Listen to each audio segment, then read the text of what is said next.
அன்பின் பிதாவே, இந்த காலை வேலைக்காமக்க நன்றி செலுத்துகிறோம். எங்கள் பலனாகிய கர்த்தாவே மை துதிக்கிறோம், ஸ்தோத்தரிக்கிறோம். எங்களோடு கூட இருக்கிறவரே மை ஸ்தோத்தரிக்கிறோம். எல்லா கனத்துக்கும் மகிமைக்கும் துதிக்கும் பாத்திரமானவரே மை ஸ்தோத்தரிக்கிறோம், நன்றியோடு துதிக்கிறோம். சுய புத்தியின் மேல் சாராமல் கர்த்தர் மேல் நம்பிக்கையா இருந்து உன் வழிகளிலெல்லாம் அவரை நினைத்துக்கொள், அவரே பாதையை செவைப்படுத்துவார் என்ற வசனத்தின்படி கர்த்தாவே எல்லா காரியத்திலையும் உம்மை சார்ந்து செயல்பட எங்க ஒவ்வொருவருக்கும் கிருபை தாங்க. எங்களோட பாதைகளை செவைப்படுத்துங்க. உம்முடைய வல்லமையான கருத்துல எங்களை ஒப்பு கொடுக்கிறோம். இந்த நாளின் வேத தியானத்தை ஆசீர்வதித்து தாங்க. நேசிக்கிற இயேசு கிறிஸ்துவின் இனிய நாமத்தில் கேட்கிறோம் பிதாவே, ஆமீன். லூக்கா 14வது அதிகாரம் 15வது வசனம். அவரோடு கூட பந்தி இருக்கிறவர்களில் ஒருவன் இவைகளை கேட்ட பொழுது அவரை நோக்கி, தேவனுடைய ராஜ்யத்தில் போஜனம் பண்ணுகிறவன் பாக்கியவான் என்றான். 14வது வசனத்துல 14வது அதிகாரத்துல முதல் வசனத்துல பரிசேயன் வீட்டுல அந்த விருந்து நடந்தது. அதுல அநேகர் கலந்து கொண்டாங்க. அதுல இயேசுவோடு கூட பந்தியில உட்கார்ந்திருந்த ஒருத்தன் பேசுறான். தேவனுடைய ராஜ்யத்துல போஜனம் பண்ணுகிறவன் பாக்கியவான் அப்படின்னு சொல்லி சொல்லப்பட்டிருக்கு. வெளிப்படுத்தல் 19வது அதிகாரம் 9வது வசனம், ஆட்டுக்குட்டியானவருடைய கல்யாண விருந்துக்கு அழைக்கப்பட்டவர்கள் பாக்கியவான்கள் அப்படின்னு சொல்லிட்டு சொல்லப்பட்டிருக்கு. அந்த விருந்துல கலந்து கொள்றவங்க பாக்கியவான்கள், ஆசீர்வதிக்கப்பட்டவங்க. அதற்கு அவர், ஒரு மனுஷன் பெரிய விருந்தை ஆயத்தம் பண்ணி, இப்ப அவன் சொன்னதுக்கு பதிலுக்கு இயேசு கிறிஸ்து ஒரு உவமைய சொல்றார். ஒரு மனுஷன் ஒரு பெரிய விருந்தை ஆயத்தம் பண்றான், அநேகரை அழைப்பித்தான், நிறைய பேரை கூப்பிடுறான். விருந்து வேளையில் தன் ஊழியக்காரனை நோக்கி, நீங்கள் அழைக்கப்பட்டவர்களிடத்தில் போய் எல்லாம் ஆயத்தமாயிருக்கிறது, வாருங்கள் என்று சொல் என்று அவனை அனுப்பினார். முதல்ல எல்லாருக்கும் அழைப்ப கொடுத்தாச்சு.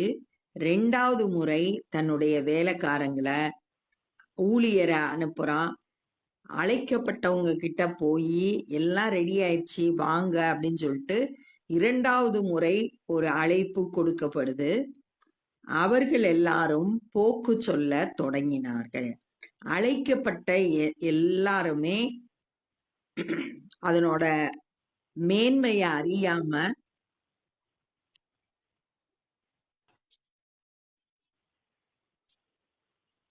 அதனோட மேன்மைய அவங்களுக்கு தெரியாதனால போக்கு சொல்ல தொடங்கிட்டாங்க.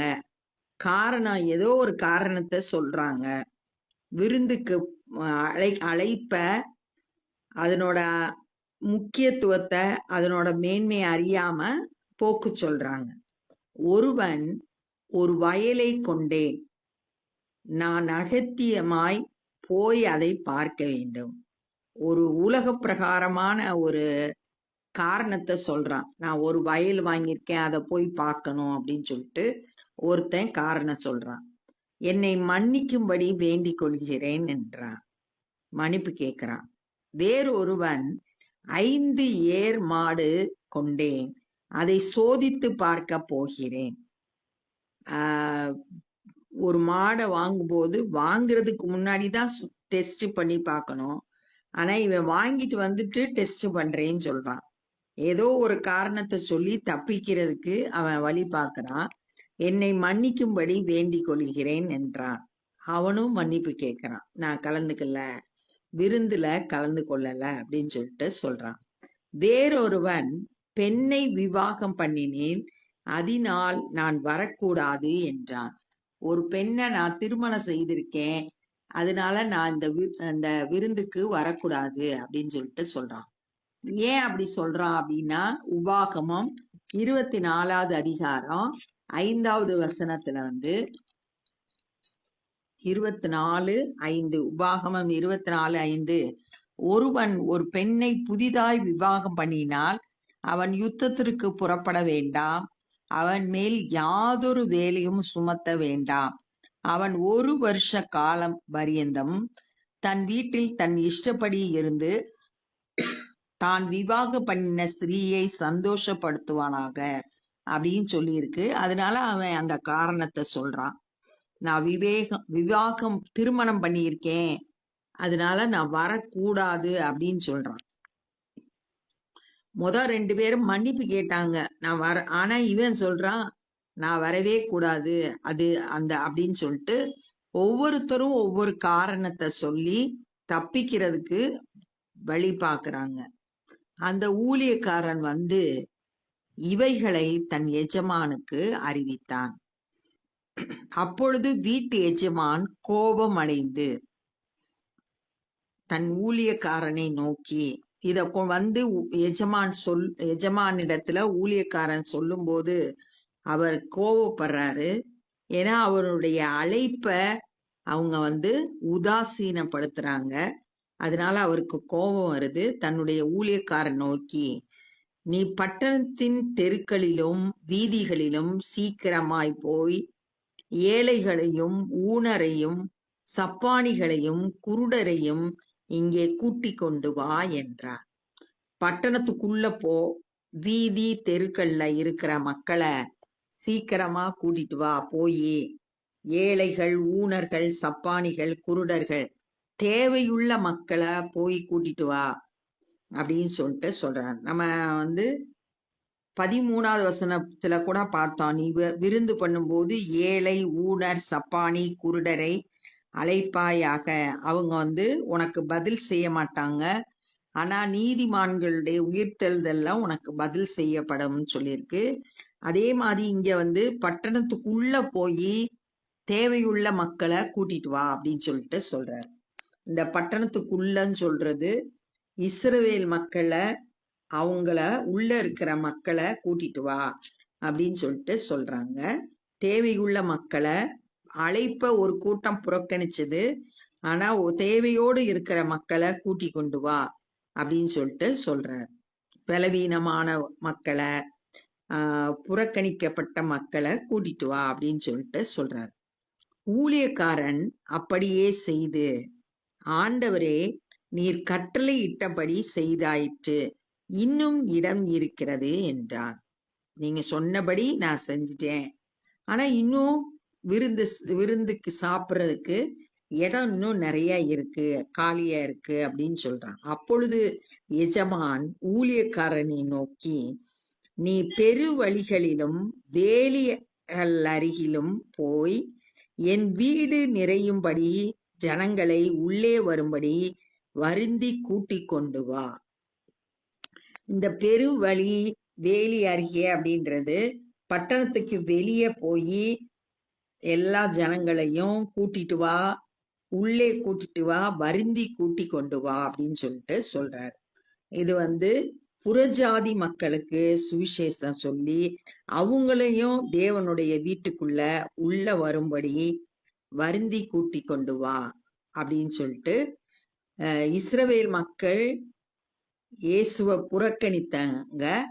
சுவிசேஷம் வந்து புறஜாதியினருக்கு போய் புறஜாதியினர் அவர் அழைப்பை ஏற்றுக்கொண்டு அவரிடத்துல வந்ததுனால அவங்களுக்கு ரட்சிப்பு கொடுக்கப்பட்டது.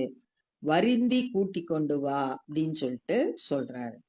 அழைக்கப்பட்டிருந்த அந்த மனுஷரில் ஒருவராயிலும் என் விருந்தை ருசி பார்ப்பதில்லை என்று உங்களுக்கு சொல்லுகிறேன் என்றான். அழைப்பு கொடுக்கப்பட்டது, ஆனா அதை வந்து அவங்க புறக்கணிச்சதுனால அவங்க யாரும் அந்த விருந்தை ருசித்து பார்ப்பதில்லை. இயேசு கிறிஸ்துடைய அழைப்ப ஏற்றுக்கொள்ளாம அவரை மேசியாவை ஏற்றுக்கொள்ளாத இஸ்ரவேல் மக்களால தேவனுடைய ராஜ்யத்துல பிரவேசிக்க முடியாது. அவங்க அந்த கல்யாண விருந்துல, ஆட்டுக்குட்டியானவருடைய கல்யாண விருந்துல பங்கேற்க முடியாது என்று உங்களுக்கு சொல்லுகிறேன் என்றான் என்று சொன்னார். பின்பு அநேக ஜனங்கள் அவரோடு கூட பிரயாணமாய் போகையில் அவர்களிடத்தில் அவர் திரும்பி பார்த்து, இப்ப வந்து அவர் பிரயாணமா போறாரு. அப்ப ஜனங்கள், அநேக ஜனங்கள் அவரோடு கூட பிரயாணப்பட்டார்கள் அப்படின்றத பார்க்கிறோம். அப்ப இந்த நாள்ல என்ன கற்றுக்கொண்டோம்னா, இயேசு கிறிஸ்துவோடு கூட சாப்பிட்டுக்கிட்டு இருந்த ஒருத்தன் சொல்றான், தேவனுடைய ராஜ்யத்துல போஜனம் பண்ணுகிறவன் பாக்கியவான். ஆட்டுக்குட்டியானவருடைய கல்யாண விருந்துல பங்கேற்கிறவங்க ஆசீர்வதிக்கப்பட்டவர்கள் அப்படின்னு சொல்றான். உடனே இயேசு கிறிஸ்து ஒரு உவமையின் மூலம் அவங்களோடு பேசுறாங்க. ஒரு மனுஷன் விருந்து ஆயத்தம் பண்றான், அநேகருக்கு அழைப்ப கொடுக்கறான். கொடுத்துட்டு விருந்தெல்லாம் ஆயத்தமான பிறகு மறுபடியும் தன்னுடைய ஊழியக்காரங்களை அனுப்பி அழைக்கப்பட்டவர்களை வர சொல்றான். ஆனா அவங்க ஒவ்வொருத்தரும் ஒவ்வொரு காரணத்தை சொல்லி, ஆனா அவங்க சொல்ற காரணம் முட்டாள்தனமான காரணத்தை சொல்றாங்க. வயல் வாங்கினேன், அதை போய் பார்க்கணும்னு சொல்றாங்க. ஏர் மாடு வாங்கினேன், அதை சோதிக்கணும்னு சொல்றாங்க. பெண்ணை திருமணம் செய்தேன் அப்படின்னு சொல்லிட்டு காரணத்தை சொல்லி அது நாங்க வரலன்னு சொல்றாங்க. இவங்கெல்லாம் அவங்களுக்கு கொடுக்கப்பட்ட வாய்ப்பை ஸ்லாக்கியத்தை இழந்துட்டாங்க.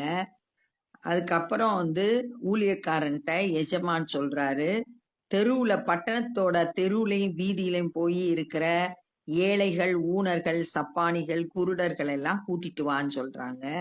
இது இஸ்ரவேல் மக்கள்ல குறிக்குது. உள்ள இருக்கிற மக்களை கூட்டிட்டு வராங்க.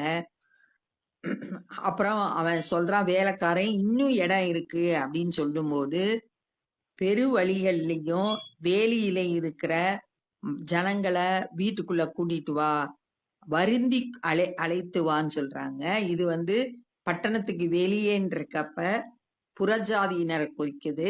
அவங்களுக்கு அழைப்பு கொடுக்கப்படுது. அந்த அழைப்பை ஏற்றுக்கொண்டு அவங்க இயேசு கிறிஸ்துவை ஏற்றுக்கொண்டதுனால அந்த விருந்துல கலந்து கொள்ளக்கூடிய ஸ்லாக்கியத்தை பெற்றுக்கொண்டாங்க. ஆனா அழைக்கப்பட்ட அழைப்ப புறக்கணிச்ச மக்கள் யாரும் விருந்த ருசித்து பார்ப்பதில்லை அப்படின்னு சொல்லிட்டு எஜமான் சொன்னாரு அப்படின்றத இந்த நாள்ல தியானிச்சோம். இயேசு கிறிஸ்துடைய அழைப்பை ஏற்றுக்கொண்டு அவரை விசுவாசித்து அவரை உள்ளத்துல ஏற்றுக்கொண்டா மட்டுமே அந்த ஆட்டுக்குட்டியானவருடைய கல்யாண விருந்துல நம்ம பங்கேற்கிறவங்களா இருப்போம் அப்படின்றத இந்த நாள்ல தியானிச்சோம். இப்ப நம்ம ஜெபம் பண்ண போறோம். அன்பின் பிதாவே, இந்த நாள்ல கூட நாங்க அறிந்து கொண்ட சத்தியத்துக்காய் உமக்கு நன்றி செலுத்துகிறோம். வருத்தப்பட்டு பாரம் சுமக்கிறவர்களே, நீங்கள் எல்லாரும் என்னிடத்தில் வாருங்கள், நான் உங்களுக்கு இளைப்பாறுதல் தருவேன் என்று சொல்லி, ஆண்டவரே நீங்க அழைக்கிற சத்தத்துக்கு ஆண்டவரே நாங்க ஒவ்வொருவரும் செவி கொடுக்க, ஆண்டவரே உம்மை விசுவாசித்து உம்மை ஏற்றுக்கொண்டு உம்முடைய பிள்ளைகளாய் வாழ எங்க ஒவ்வொருவருக்கும் கிருபை தாங்க. ஆண்டவரே உம்முடைய அழைப்பை நாங்கள் புறக்கணிக்க கூடாது. ஆண்டவரே கர்த்தாவே, உம்மை கிட்டி சேர்கிறவர்களாய், உம்மை பிரியப்படுத்துகிறவர்களாய், பரிசுத்தமாய் வாழ எங்களுக்கு உதவி செய்யுங்க. ஆட்டுக்குட்டியானவருடைய கல்யாண விருந்துல பங்கேற்கிறவர்களாய் எங்க ஒவ்வொருவரையும் ஆயத்தப்படுத்துங்க. இந்த நாள்ல சுவிசேஷ பணியை செய்கிறவங்கள பயன்படுத்துங்க. அநேகர் சத்தியத்தை அறிந்து ரட்சிக்கப்பட உதவி செய்யுங்க. நாங்களும் உம்முடைய ராஜ்ய பணியிலே எங்களால் இயன்றதை செய்ய கிருபை தாரும். எல்லா துதி கன மகிமையும் மக்கே செலுத்துகிறோம். நேசிக்கிற இயேசு கிறிஸ்துவின் இனிய நாமத்தில் கேட்கிறோம் பிதாவே, ஆமென். என் ஆத்துமாவே கர்த்தரை ஸ்தோத்திரி, என் முழுவலுமே பரிசுத்த நாமத்தை ஸ்தோத்திரி. என் ஆத்துமாவே கர்த்தரை ஸ்தோத்திரி, கர்த்தர் செய்த சகல உபகாரங்களை மறவாதே. ஆமென். God bless you.